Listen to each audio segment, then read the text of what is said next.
It's a little different. Yeah. A little uncomfortable. All right, well, that's what we're trying to do, man. Yeah. Make you uncomfortable. So far, so good. Right on. Becoming paralyzed is many people's worst nightmare, but to me, it's my reality. I'm Cruz, and today, I'm bringing you into my world. Let's hope you can get some perspective, and let's have a chat. Hey guys, welcome back to this week's episode of Paralyze This. My name is Cruz Bogle. I am your host, and here with me today I have Andrew Spruill, who is a trainer and one of the partners over at XPE Sports, an elite training facility where they train professional athletes, student athletes, as well as some of you average Joes out there. So I got Andrew strapped in here with me. How you feeling, man? Good. Ready to go. Ready to go. Yep. Strapped all in, about 80% of your body. A little odd for you, or what's? It's a little different. Yeah. A little uncomfortable. All right, well, that's what we're trying to do, man. Yeah. Make you uncomfortable. So far, so good. Right on. All right, so let's dive into your training, man. What's your kind of like your resume right now? What kind of athletes have you trained? Do you train? Yeah, so for us, like you said, we do student athlete, pro, average Joe. I think everyone kind of knows us for our NFL. NFL Combine's a big for us. Right. We get like the top college guys that are going into the draft, help them prepare for that. Probably what everyone knows us for mostly. All right. But we got a lot of student athletes right now. Yeah, you said you have a lot of lacrosse going on right Yeah. now. A lot of lacrosse right now. It's kind of growing down here in South Florida. Yeah, so got a couple schools, teams, plus just a lot of people just hearing about us from that Yeah. and just calling us, asking about it. So Right. It's going good. Well, you guys are like the top in the area, right, for the kind of training that you do? I'd say so. Yeah. There's a few others out there, but I like us. Well, that's good. So I kind of want to touch on a fairly sensitive, I guess not too sensitive subject, but like in the NFL, there's a lot of big hits going on. I mean, there's always been big hits, but they've kind of changed the rules to try and protect the players. Even this year, we're only a few weeks in, and I've seen at least a few people who, you know, their initial hit, I'm thinking like, wow, that's got to be a spinal cord injury. Yeah. Luckily, I don't think we've had any yet, but what's your thoughts on like the rule changes for safety? I mean, it's probably has to happen, just especially the concussion stuff that they knew about. Right. Everyone knows they knew about it, but they kind of just swept it under the rug. But that's the thing, like it's real. So, you know, a lot of people complain about it changing the game because it just doesn't look like what it used to, Right. which is true. But I mean, if you want these guys to keep playing, it's just kind of how it has to be. Yeah.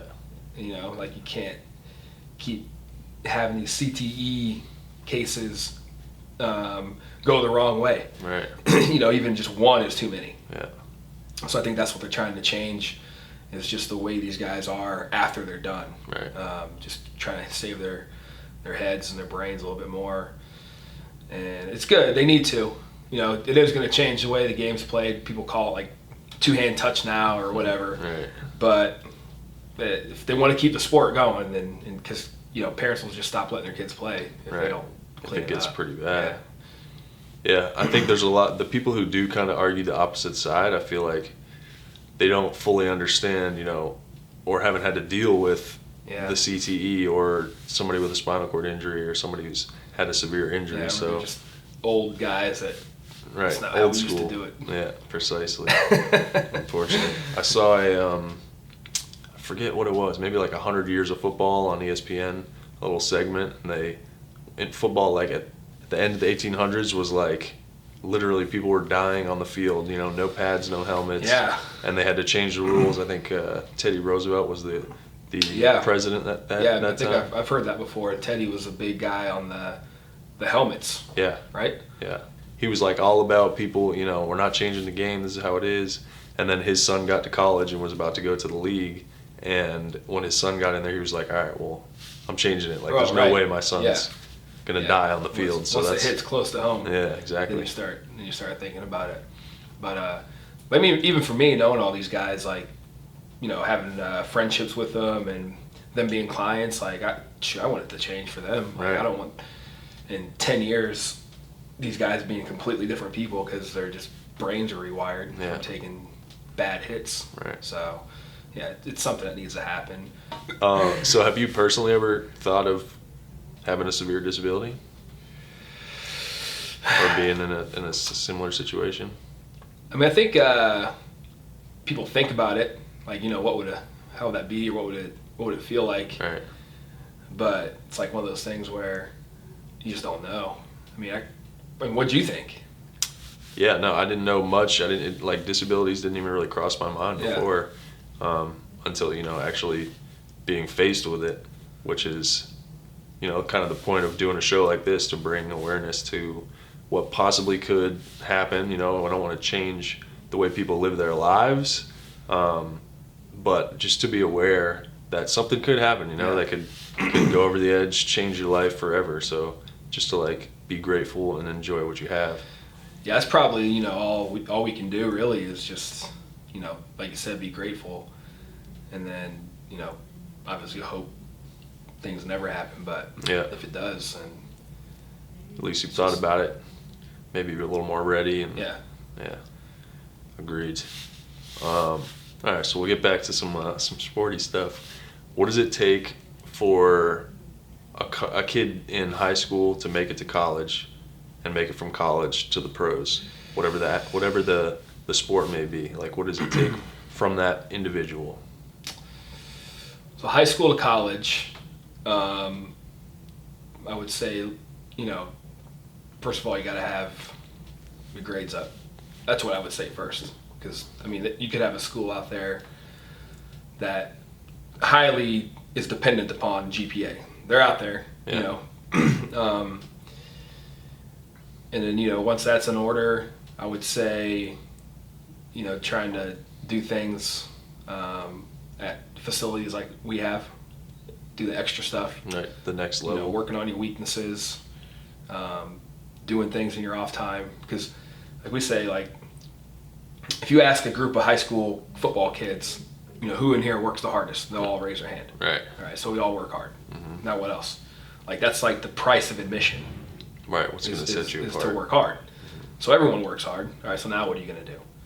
Like, go figure out your weakness, work on that, get stronger, you know, work on your speed, your position, get better at this. Like, you can't just show up to the minimum, like your team workouts, and that's it. Like, there's got to be more. Above and beyond. But you got to figure that out.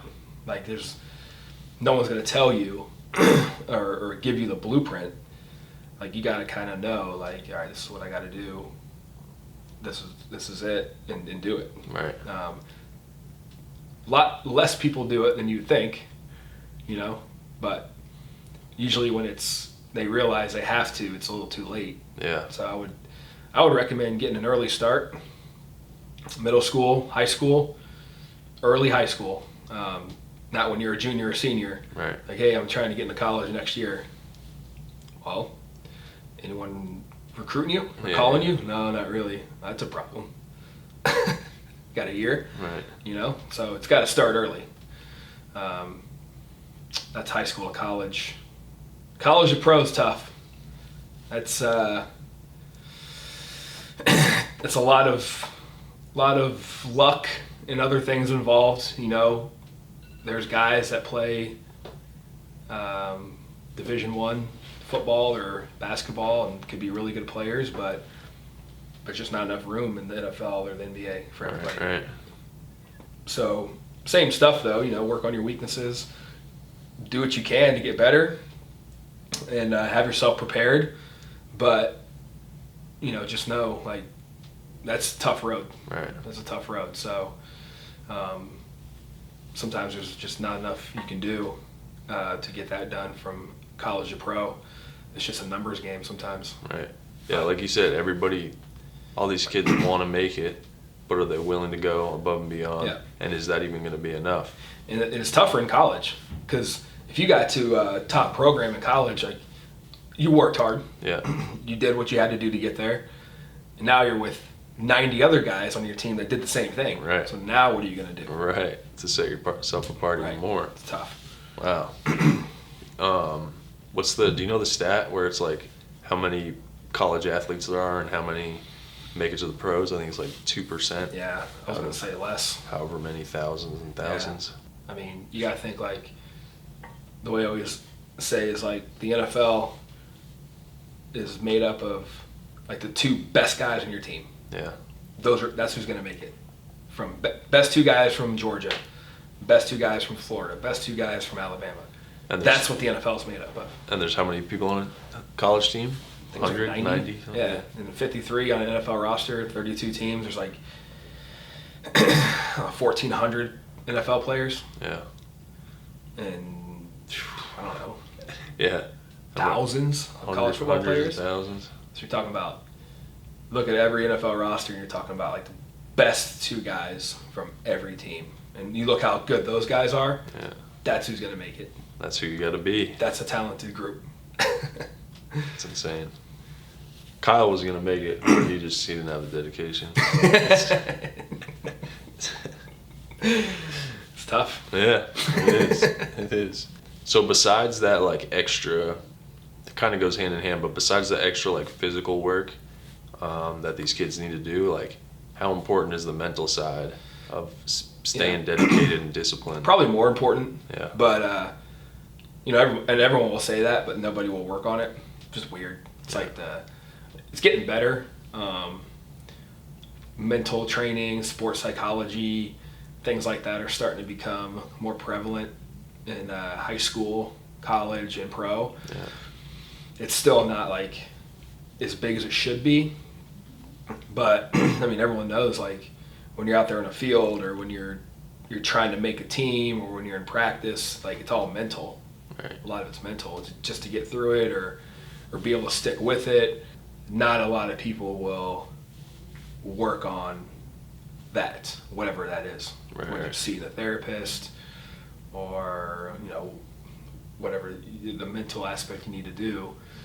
A lot of people just don't do it. I don't know why. Maybe people just think they're good. Right. Or just ignorant to the fact that they need to. Hard to admit that you need mental help. Right. It's like, I don't know. That's probably a huge part for sure. Especially with men. Yeah. Like it's hard for The us to go to therapy. Yeah. Mm-hmm. We don't think we need any help.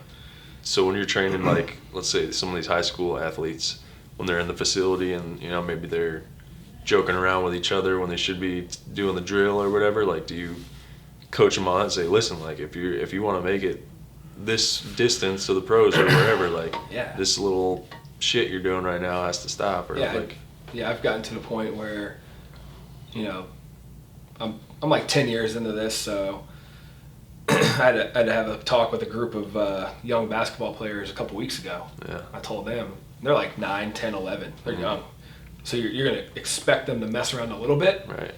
But I still had to have the talk, like, it's not even the pros. It's like, if you're trying to make your team next year, like your AAU team, your high school team, whatever it is, it's not just, I want to be in the NBA someday, so I got to start working hard now. It's like, what's your short-term goal? Right. Like even then, like there's guys out there that are taking this more serious than you. So if you're in here, in our facility, like you don't just, sometimes I think these kids walk in and they're like, well, I'm at the same place where so-and-so trains. So now that I walk through the door, I'm going to get the same results. Right. But, obviously not true. Yeah. You shouldn't have to keep telling these kids to quiet down, this and that. So I had to have that little talk with them. Yeah. It's expected, especially from boys. Right. Yeah, I was just going to say, it's a fine line of, like, at what age do you kind of not expect them to, mess around and then take things more serious? Like, because I'm sure, I can't quite remember, but I'm sure when I was, 10, 11, I was just trying to have fun and mess around. The ultimate goal is like, oh yeah, I want to be a professional, but oh yeah, Jimmy's over here, let's go play. Yeah, let's go mess around. Yeah. I mean, you got to know your audience, obviously. You let some stuff go depending on the age, but at some point, like, it's good for them to hear that, and it helps. Like they'll remember it. Right. Yeah, I guess if you not pound it, but if you say things over and over again, eventually they'll start. Yeah, because kids like that, you still want it to be fun. Like you're not in there running a military boot camp. Right. But at the same time, just they should know like what the goal is. Yeah. And that's why they're here. Right. So It's like a full-time job. I mean, I've got lacrosse girls that come in at 7 a.m. before school. Yeah. I'm still in high school. I wasn't doing that. Right. That's why I can play in college. Yeah. You know, they're committed to college already, so they're like, they know what it takes. So they show up at 7 a.m., no questions asked, and that's their life. Yeah. Not everyone has that in them. Not everyone wants to play sports that bad. Right. You think you want it, but then you're doing the things it takes, and it's not for you. Right. Which is fine. Yeah. You gotta find what you want to do. Maybe you thought that was it, but it's not. So that's the tough part, is figuring out like, well, this is a lot harder than I thought it was gonna be. Right. Maybe Do I really want this? Yeah. Some do, and some don't. But either way is okay. Yeah, that's a big question. Do I really want this? Find out. Yeah. Get on that line, start running the sprints. We'll find out real quick. Come back tomorrow and do it again. Yeah. I think social media wise too, since like, you know, everything is posted, whether it's the glamour of being famous and whatnot, or it's, you know, actually being the best athlete. Like these young kids are seeing that now and they're thinking, oh, like that could be me. I think that's probably why there's more kids. Yeah. Who think they want to do it. Yeah, that's true. It's like the clout or whatever. Yeah. Yeah, and like it's like a thing now where like high school kids post their offers. Like I just got offered from so and so. I just got offered from so and so. Right. It's like, all right, like at this point, did you get an offer if you didn't post it? Like, does it even count? Right. Like that's like the joke. Mm-hmm. But it's like, do you really want offers in the play, or do you just want to tell everyone? Right. Which one is it? It's like getting to that point. Somewhere in the middle there. Yeah, I'm sure. somewhere in the middle. So, coaching wise, whether it's a college coach or a professional coach, what do you think that they want to see out of these athletes besides, you know, just being a freak of nature athlete? Yeah. I guess the first thing is kind of just buying in to whatever the program is, the schemes, with the way they run their offense or defense, or, you know, what they want you to do out there, not necessarily what you think you should be doing. Right. It is a thing, like, they'll ask, the scouts will ask the coach, like, is he coachable? Does he listen? And they'll tell him, like, no, he always goes out there and just does his own thing. Really? Like, no one wants to hear that. So it's like a do your job. Do your job kind of thing, yeah. Right. You know, so I think that's a big thing. Yeah. I think I've asked you this before, but who's the biggest, like, freak athlete that you've trained? Oh, athletically, probably Eric Berry or Vic Beasley. Oh, Plays yeah. for the Falcons. Like D-end, Right. outside linebacker, more a pass rusher. Okay. But like at the combine, he was like 4'5'1", which is like a safety, Yeah. not a 250-pound linebacker. Right. And his agility lateral was insane. Jumped like 41 inches. Broad jumped like 11 feet. Beast. He had like numbers that you'd expect out of like a 190-pound real good athlete, Right. not like 250. Right. Yeah, Vic's a tank. Damn. Yeah, he was impressive. When did you work with Eric Berry? So Eric came to us for combine in 2010, and then trained with us like every year until like 2017. Really? Yeah. So was that right before he left the league because of cancer? So he was right in the middle. That was 2014. Right. I believe he left that year. And then that was like November, December. Started chemo in January. And then he was coming back and forth between Atlanta at the hospital and South Florida to train. Yeah. So he'd get chemo on the weekend, come train at XPE Monday through Friday, go back to Atlanta every 2 weeks to get more chemo, and come back and forth. He did that for like 2 months straight. That's wild. And people were like posting like, you know, just hope he's okay. I hope he can just live a healthy life. We're not worried about football. Right. I was like a month into it. Yeah, I'm glad you're here, working out. Yeah, yeah. You know, do whatever you want. I think we gave him a key to the gym. Yeah. He could just come in whenever he wanted to. Didn't really get into the what your plan was thing, because he's pretty introverted to begin with, so it's hard, I don't want to like get into his business too much, but Right. after a month I was like, I think he's gonna play. Like, this is crazy. Back. Yeah. He showed up at like 195. He's usually like 212. Mm-hmm. He looked different. But then like after a month, he got up to like 207. I was like, damn. So I looked at Tony. I said, I think he's gonna play. And Tony's like, I think he is too.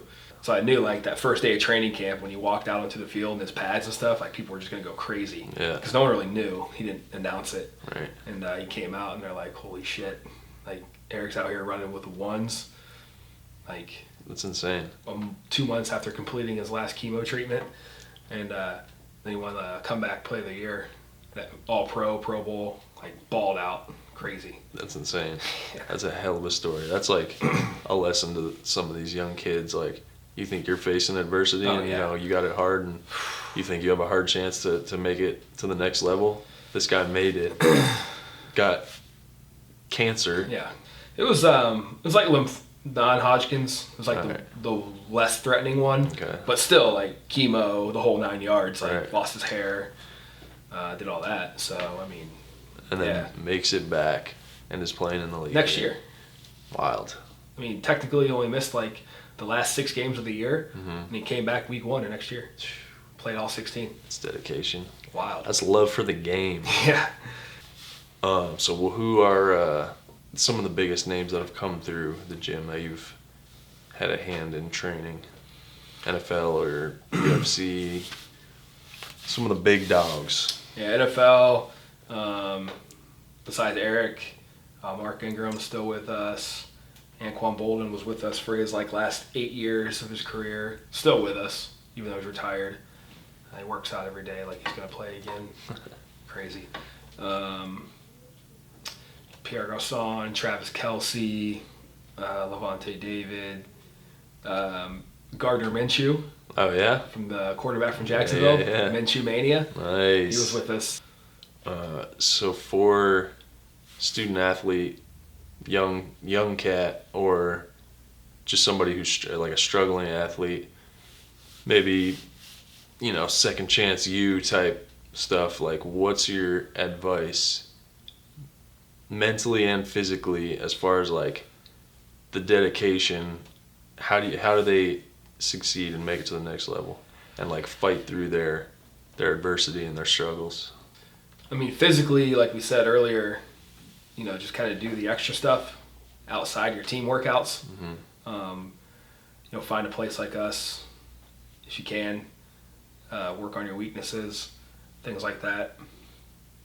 I mean, our first advice, where we're at XPE, is to get your grades up and go to college. Right. And if you can play sports in college and use that as a way to get to college, that's great. But don't, like, NFL or NBA, MLB shouldn't be your plan A. Right. Like, that should be like B or C or D or whatever. Getting your degree and networking while you're at college. Like, I know a kid at Bucknell. I know a lacrosse girl who's about to commit there. Like, I told her, I was like, she was mad because a couple bigger schools pulled their offers to her, like good lacrosse schools, but not as good of education as Bucknell. So I was like, if you can use lacrosse to go get a good education, do that. Because you're not going to go to Bucknell without lacrosse. Right. But that education's insane. Right. Like, it doesn't get much better than that unless you're in the Ivy League. So if you can use that as a way to get that Bucknell degree, then do it. And then while you're there, like, make connections, like boosters and old alumni, like, get to know them. It's like when you're done there, they'll hook you up. They know you played lacrosse at their alumni, or you played football. Like, they love athletes. Yeah. Like, these older alumni that have a bunch of money and run businesses, like, they will hook you up. Right. Whether it's a job or a job with them or someone else, like, they'll help you out. Yeah. If you make the connection. It's like a lot of mistake these guys make is going to these big universities and just not meeting anybody. Mm-hmm. But if you do, like, I know a few kids that have done it and they didn't make the pros, and now they've got like great jobs because of that. It's all about who you Well, know. Yeah, networking. Yep. It helps. So Huge. that's what I would say is, if you can use sports to get into college, do it. But focus on that stuff first. And if playing happens, that's great. Right. If it doesn't, then you're still good. Right, you're still Don't set. make that your dependent. Yeah, because that's true. If you don't make it, or if you're about to make it and it's an injury, it sets you back, boom, and you don't have school or a degree to fall back on, then yeah, you're kind of screwed. So a lot of kids we have are kids that could get scholarships, but like to good schools like Bucknell or like D3 schools or but still great educations. Know where you're going to go to the NFL from, but you can come out with a great job. Well, you hear that, kids? Go to school, stay in school, Yeah. get good grades. All right, man. Well, how you feeling now? Probably been in for 30 minutes or so, strapped in. Went quick. Yeah. I mean, when we're like talking, it's Yeah. not as much mental, like in your head thinking about, oh my God, I'm strapped in. So that aspect isn't as hard. But yeah, maybe we'll Kyle and I'll leave you in here. Lock me in here. Yeah. Fend for myself. But yeah, man, I appreciate you coming on the show, going through this experience with me, trying to raise awareness and getting your job out there. Maybe some of these kids who watch this will be able to benefit from that and help them for their future. Hey, thanks for having me on. It's great. If you ever get the chance to do it, definitely take it up. Maybe I'll come back for season 2. Yeah, man. We were just chatting about it. I'll put it into motion. Appreciate it, man. I'll put all of Andrew and XPE Sports links in the description below so you can check them out. If you're in the area, go check them out. It's a great facility. And I'll see you guys next week on Paralyze This.